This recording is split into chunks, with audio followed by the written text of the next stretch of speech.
Valentine's Day is a week away, and I've got a menu today full of love for your Valentine. Oysters on the half shell, linguine with caviar sauce, and Chateaubriand, and of course, red velvet cupcakes. I'm Chef Michelle Bernstein, suggesting that you not make Valentine's Day reservations, just make my Valentine's Day recipes. They're here next on SoFlo Taste. This is South Florida. It's where I live and work. I'm Chef Michelle Bernstein. South Florida is more than sun, sand, and sea. It's a lifestyle of fashion, sound, culture, and of course, food. Food with taste from all over the world. Join me as we celebrate the food of South Florida and the people who love it. Join me as we experience SoFlo Taste. Hello, I'm Chef Michelle Bernstein here at the Miami Culinary Institute on the Wolfson campus of Miami-Dade College. Welcome to SoFlo Taste, and welcome to our Valentine's Day show. You know, Valentine's Day is 1 week from tomorrow, and that's just 8 days away, guys, so no excuses. Today I thought it would be really cool to give you some recipes that are so good, your sweetie will be glad to do the dishes. So let's get cooking. To start off, I can't think of anything sexier than oysters. These are actually called Island Creek oysters. This is my favorite oyster in the whole world. Because they're briny, they're very East Coast in style, salty and delicious, and they have a really kind of a deep shell to them, which I love, which makes a bigger oyster body. I'm going to go ahead and open an oyster. So this is an oyster knife, and I'm going to go nice and slow. You basically just slide in using a small amount of pressure, and then all of a sudden you'll see the shell start to move and jiggle a little bit, and that's when you know you've got it. And then you slide around the outside so as not to hurt the inside body of the oyster. And then slowly start working your way out of it. And there you have it, one juicy oyster. And I'll put that on a bed of some crushed ice. You can bake them Rockefeller, you can top them with all kinds of stuff, or simply you can make one of my favorite toppings for an oyster, which is a mignonette. But a mignonette is eloquent, and it gives the true flavor of the oyster with a little bit of added flavor. So I'm actually making, didn't know that that had that much behind it. I'm making a champagne mignonette for you. Now, the basic ingredients of mignonette are shallots, which are diced really small. Here, check this out. That's the most important part. Cut your shallots really tiny. That's called a brunoise cut, which is 1/8 of an inch. You could probably measure this with a ruler, and it would come out exactly that. Then you take some toasted and then crushed peppercorns. Black peppercorns, they are not ground to a fine powder. They are crushed. So if you see how big they are, so a little bit of those. A mignonette loves salt, takes in a lot of salt. So a nice amount of salt, and then since this is a champagne mignonette, we'll be using champagne and a little bit of champagne vinegar. Now I'm only doing this for Valentine's Day. Normally my mignonettes are made with red wine vinegar. That's usually my favorite, but today as we are celebrating each other, I thought it would be nice to use a little champagne mignonette, and then of course sip the champagne afterwards. Spoon a little bit on. Now you would want to only spoon it on right before you serve. You can have someone shuck oysters for you, set them in the cooler with a damp paper towel right over them so they don't dry out, and then right before you serve them, you'll top them with a mignonette. And don't go anywhere. I have for you beautiful caviar pasta. Just wait.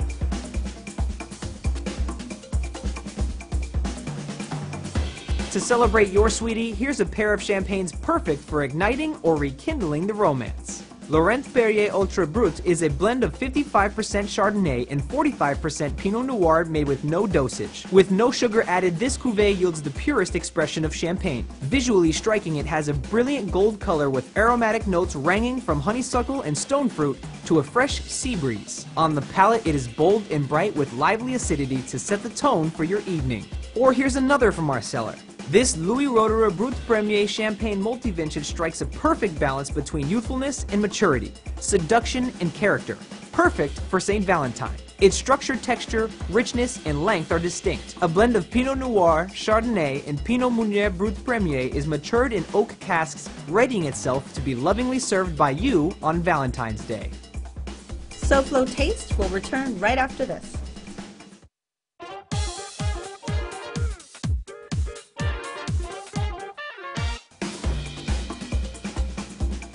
Save the date, SoFlo Tasters. On Saturday and Sunday, March 5th and 6th, you're invited to attend the first annual Cork and Fork at Carnival on the Mile, an amazing dining experience with the top chefs in South Florida. 4 delicious sessions will be offered. You can fill your craving for great food at any one of the 4 sessions. What you can't do is procrastinate. There are only so many plates available to this gastronomic event. The first annual Cork and Fork at Carnival on the Mile. For event and ticket information, go to SoFloTaste.com. Happy Valentine's Day. We are on to our next 2 dishes. The first one is a Chateaubriand. That's the fattest part of the filet mignon, cut into a nice perfect cut. I know this is kind of big for 2 people, but you know it's always good to have leftovers, but it's just delicious and, I don't know, kind of sexy in a way. There's something about red meat. This piece of meat is from Delaware Chicken Farm and Seafood Market, and it is just beautiful. So all I'm going to do is heavily season it, start to sear it, put it in the oven, and then move on. So I'll use some salt, and then I've got a nice big grind. I know you saw the mignonette had a little bit of a finer grind. This is a large grind. It's just basically cracked peppercorn, and that's what I'll be doing for the Chateaubriand. Most will fall off in the pan, but it'll give it a really nice sear. So I'm going to start out with a little bit of vegetable oil. And I'll add a little bit of butter. Once the butter starts to foam, which it'll be doing immediately, I'm going to add the meat into it. Then I'm going to salt the top and get nice color all over that filet. I love a good sear. It adds great texture and, to me, juiciness in the steak. And as that sears, just so you know, I'm going to put it on here. This is just a little roasting rack set on top of a sheet pan or cookie sheet. And this is going to go into a 400-degree oven and roast. So if you look at the eye, which is the center, what you're looking for is a really even sear all the way around it. I'm going to go ahead and place this right on the sheet, and like I said, into an oven at 400 degrees. Now, I'm not going to throw this away. This is going to be very essential to our sauce. So I'm just going to put this aside for now and then start on our pasta, but we will come back to this dirty pan in a minute.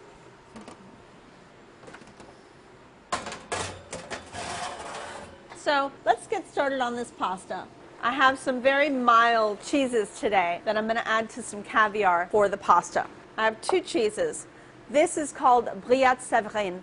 It is a lovely triple cream cow's milk cheese, and it almost has, check it out, the texture of cream cheese. And it's very, oh my God, it's so good. Woo!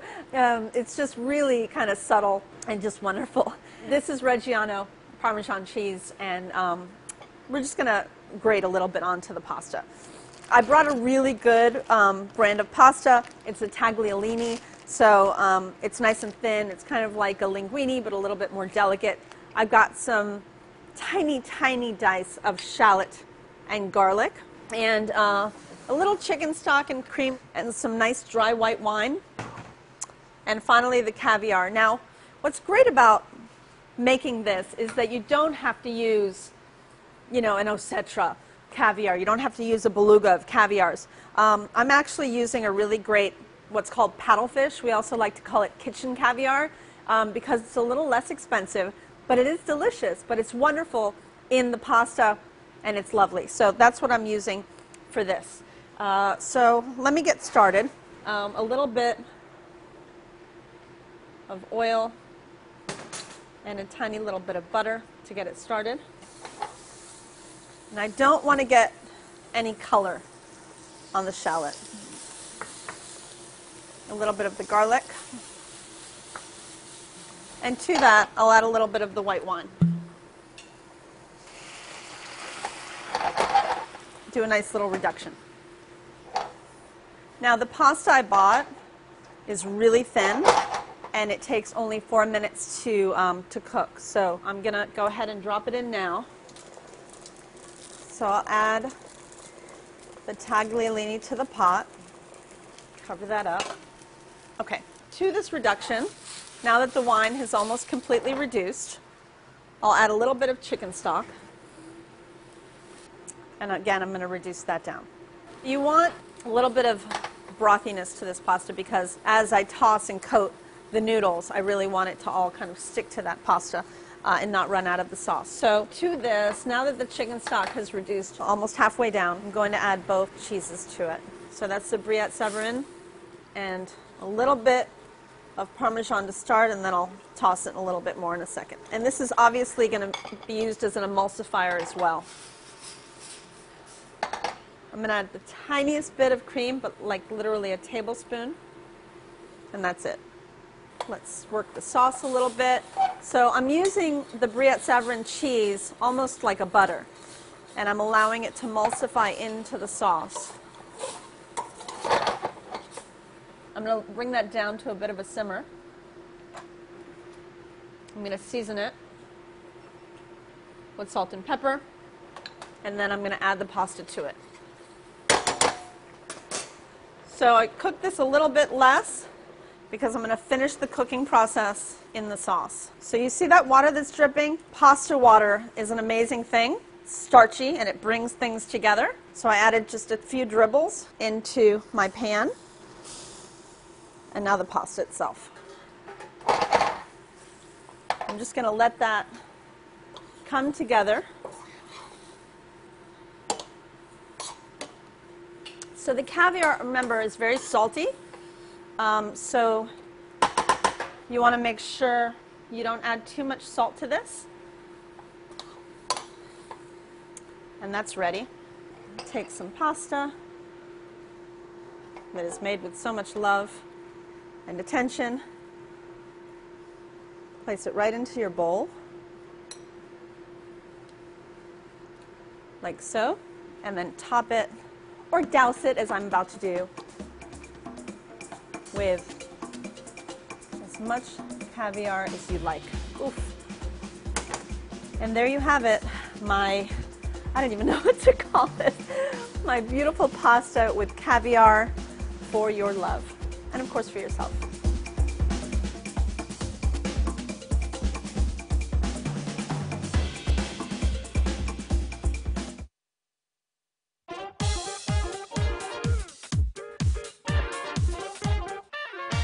Let's see, red, blue, nope, definitely black. Hi, I'm Hunter Frankie on the road for SoFlo Taste. You know, they say that you eat with your eyes first. Well, I'm off to a restaurant today where that will be possible, because today, we're dining in the dark.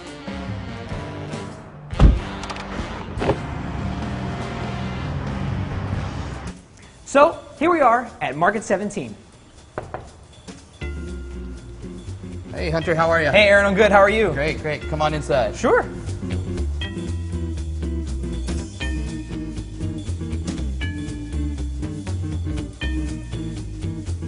So Aaron, tell me about Market 17. Well, essentially, Market 17 is a farm-to-table restaurant. We source as many products that are fresh and local and organic as possible. We have a big emphasis on making everything from scratch in-house. When you hear about Market 17 or you look it up, you hear about this Dining in the Dark program. Tell me more about that. Well, essentially, it's a pitch dark room in the restaurant, and we do tasting meals in there. It starts at 4 courses, and we offer all the way up to 8 courses. We offer wine pairings with that, and the idea is that if you lose your sense of sight, your sense of smell and taste will compensate. So it's almost more interactive and in-depth way to eat, even though you're not able to see your food. Do you mind if I try it? Of course not. Absolutely, we'd love you to. Awesome. To my left is the dark room. I've eaten some of the strangest places, had some of the strangest foods. I've even had coffee off a bike, but I've never dined in the dark. Wish me luck. It's kind of a cozy vibe, but a little eerie at the same time to know that it's going to be pitch black in here pretty soon. I have no idea what I'll be eating. Soon, I won't be able to see my hand in front of my face, let alone the meal in front of my face. So, now we wait. Oh, I hear somebody. Hey Hunter, I'm going to put the food right in front of you. Okay. Just use your hands, kind of feel the side of the plate, and from there use your hands to enjoy the food. Oh, okay. Enjoy. Here we go. This is the weirdest thing. It's kind of wet. Oh, there's a sauce. Okay, I'm going to dip whatever this is in my hand in some sauce and hopefully find my mouth. Oh, I think it's shrimp. Wow, this is delicious. It's spicy, but it's got the cool texture of the shrimp as well. Eating with my fingers is kind of weird at a fine dining establishment. Usually they give you, fork and knife and everything, and I think this is another piece of shrimp. But, oh, and there's some lemon. Definitely a nice citrus flavor with the spice. Okay, this isn't shrimp. What is this? This feels like a fruit. Maybe this could be the citrus flavor, maybe? I have no idea what it is, but I like it. Oh, that's a tomato. That's a tomato. I thought this was citrus, and this is a tomato. This is so different. I've never experienced anything like this. You really have to heighten your senses of taste, feel, and smell. I've never done anything like this. I would highly recommend this. This is a lot of fun. It's a little scary at first. This is fantastic. We're here with Chef Lauren. Thank you so much for that delicious meal. When it comes to the farm-to-table experience, why is that important? It's important because it's sustainable. We're supporting local farmers, local growers, local business, and it really does provide a better tasting meal. Thank you so much for having us. We really appreciate it. My pleasure. I had a lot of fun dining in the dark. It was a little scary, but we got through it. Come dine in the dark, come dine in the light. It's fresh, it's local, it's delicious. Welcome back to our Valentine's Day show with yummy food for your sweetheart. So the steak came out of the oven. It's here resting. This has only been out for about 3 to 4 minutes. As you can see, the juices are all still there. I really want to let that sit for a good another about 5 minutes. So while that's sitting, I'm going to make kind of my version of a very fast au poivre or green peppercorn sauce. I still have a little bit of the peppercorns that are left in there from searing the steak. I'm going to leave them in there. Add a touch of butter, some shallots that are nicely cut, small, about 1/8 of an inch. And then I'll add some green peppercorns, which come, by the way, in brine. That's how you want them to be. A little bit of good dry red wine. Anything that you'd be drinking that night would be great. You want that alcohol to burn out and let that reduce about by half.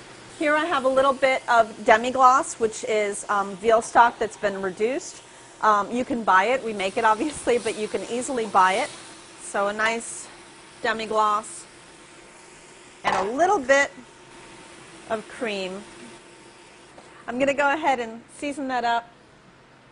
Obviously, it doesn't need any pepper because it has both the green and the black. All right, so I'll slice the steak. And by the way, I made just some whipped potatoes, a nice little bed to put underneath the beef. So this, see the pink in the center? That's a beautiful medium rare right there. That's what you want. Put that right on your plate or your platter. Lovely.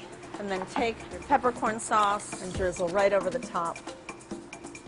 Now, if this doesn't tell your man or woman that you love them, I don't know what will. If you come right back, you will get my recipe for the best red velvet cupcake ever.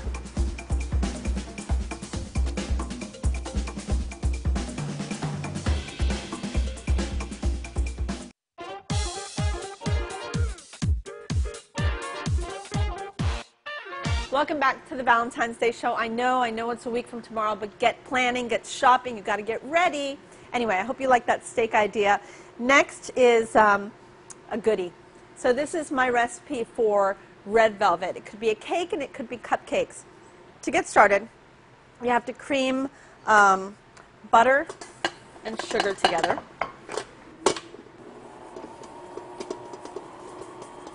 Once that is well mixed together, go ahead and add your eggs until completely combined. Once that's combined, go ahead and add your flour and let that go until that's well combined. Now I've made a paste with a little bit of cocoa powder and red food coloring. This is well mixed together. So I'm going to add that. That's no secret to when it's combined because the whole thing will turn a nice red color. Once that's finished, you're going to add, using a rubber spatula, a little bit of water, the vanilla extract, the vinegar and sour cream. The sour cream, of course, makes it really nice and moist. It only takes about 12 minutes to bake, so they're really super easy. And once they're finished, this is how they come out. I always use these pretty foil cups or different types of cupcake. And then the cream topping is always, traditionally, cream cheese, a little bit of powdered sugar and butter whipped up together. And you can shape it as you wish. Some people like a little bit more frosting than others. And then you can have a little bit of fun with it. This is really delicious. They're little crispy chocolate pearls. So you can add some of those onto the frosting. Or you can find these really cool colored sugars and we add it to the top. Or there's these pink sugars that are really sweet. You could also add for fun. So I hope you got some ideas to make your Valentine's Day a really huge success. Join me next Saturday for an entire show on one of my favorites, my favorite, ceviche. I'm Chef Michelle Bernstein. I'll see you then, and happy, happy, happy Valentine's Day.